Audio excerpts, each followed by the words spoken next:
This video is only one part of an in-depth review, so check out the rest at thegoodride.com. Thanks for watching. Out there is a dark, stormy, treacherous sea of snowboards, and we here at The Good Ride are like a lighthouse, navigating you into safe harbor to find the perfect port. The Jones or board Mountain Twin. That's your port. Every review's a surprise. Gotta come up with something to entertain you guys. We rode this with Union Stratos. We rode it primarily on reference stance because we didn't have any powder. Adidas Tacticals, and I rode the North Wave Decades. Thank you. We had some rough, ugly, wet, stop, slow, fast conditions.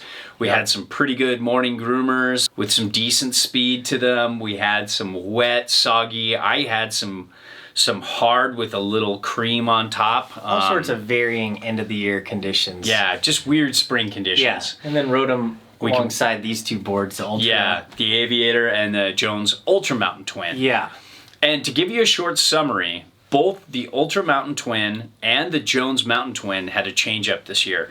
A little longer effective edge, a little shorter nose. They've got just a little bend after the hybrid camber now that they didn't have before. So kind of their spoon tech. Very subtle though, it's not aggressive. And a slight change to the side cut in terms of the disruption. They're now Ultimate Traction 3.0, which means it's just, I think, a little more mellow than it used to be. And much feels like Mellow Mag. Yeah, Micro Mag almost. Yeah, like 3 bumps, I think. And overall, it's still got that same great Jones personality. I felt it turned a little quicker. Yep. It just felt a little newer, a little more up with the Jones, with the rest of the Jones line these days. And it's the kind of board that you can ride centered and have an amazing all-mountain freestyle board. Especially for those who like kickers and like getting air. And it has a little more pop this year, too, than past models. And then you can set this back, though, because while it's centered on side cut, it still has set back on board like the old Jones Mountain Twin. So you can get some decent directional float on a powder day and have just a little taste of free ride. A little more better for that directional riding. And to talk about sizing, 57 fit us perfectly. You can Absolutely. see our specs. I tried the 62, I think, years ago. 60, and it feels so much more of an enormous board than this. I think this is a perfect size. Yeah, and they've got sizes for almost everybody, for even some 12 plus riders all the way down to like, you know, size 8 riders.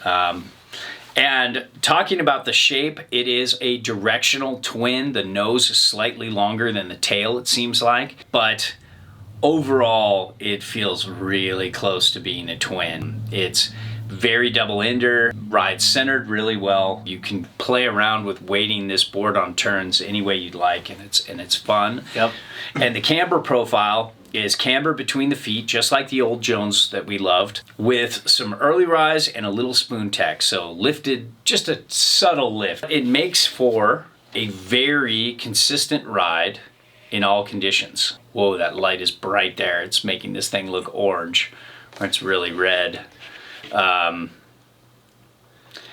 you can see how the snow would just funnel right, especially in like powder. Turns a little easier in the softer snow, rolls edge to edge a little easier. This happens after the camber, so it makes it a lot easier to feel consistent in all conditions. It makes it feel consistent in all conditions. And as far as skidded turns and stuff like this, an intermediate could easily ride this and just skid your turns everywhere. Yep. Just get a more responsive binding, because we'll get to this later, but the turn initiation's a little slow. Yeah. Touch on the slow side. But flex, let's talk about flex, PETA. Let's talk about flex, baby. Let's talk about you and me riding all the snowboards. It's got like a medium, just like straight medium flex. Feel free to sing along at home, good readers. Please don't copyright strike me, TLC. But it's got more pop than the past. The one complaint I had with the Jones Mountain Twin in the old days was it just felt a little dead. It tracks really well into a kicker and stuff like that, but for generating your own air, I feel this is definitely a bump up from the old Jones Mountain Twin, and that's pretty cool. very accessible pop. Easy-ish to butter. I could butter it, you know, which isn't. I could get that nose to get up off the ground, and so if I could butter it, any competent rider out there, any even just medium rider like the average rider, could butter this thing. Tail's a little stiffer than nose, but not by much. And then speed. This base, it's not the fastest base in Jones's line, but it's still above average compared to most bases out there in the industry, wouldn't you say? Yeah. Even compared to the Aviator and the Ultra Mountain Twin, which I believe have faster bases, we still didn't really feel a massive difference. And Jones just makes a fast base that keeps its speed so you can get out of that long flat cat track a little easier than your buddies. You pick up speed a little easier. So that's kind of cool. Pointing it, yeah, the Ultra Mountain Twin is better for some people who like to bomb. That's where I felt like it shined the most. The Ultra Mountain Twin did not pop as well, did not butter as well, did not feel like integrated with the average rider. It's more for that aggressive, strong rider who really wants to go bigger. Where this felt like more for like Peter and I. Dude, but you liked the Ultra Mountain Twin better, didn't you? Like, honestly, that much? like I was like splitting hairs at this point, you know? Yeah, I like this way better. I could recommend this to way more people, but my personality, I kind of like the Ultra just a little bit better, even though I've almost never liked an Ultra Jones board more than their base model. Yeah, but it's not like the Ultra boards with like the new flagship, the Ultra flagship, the new Ultra hovercraft.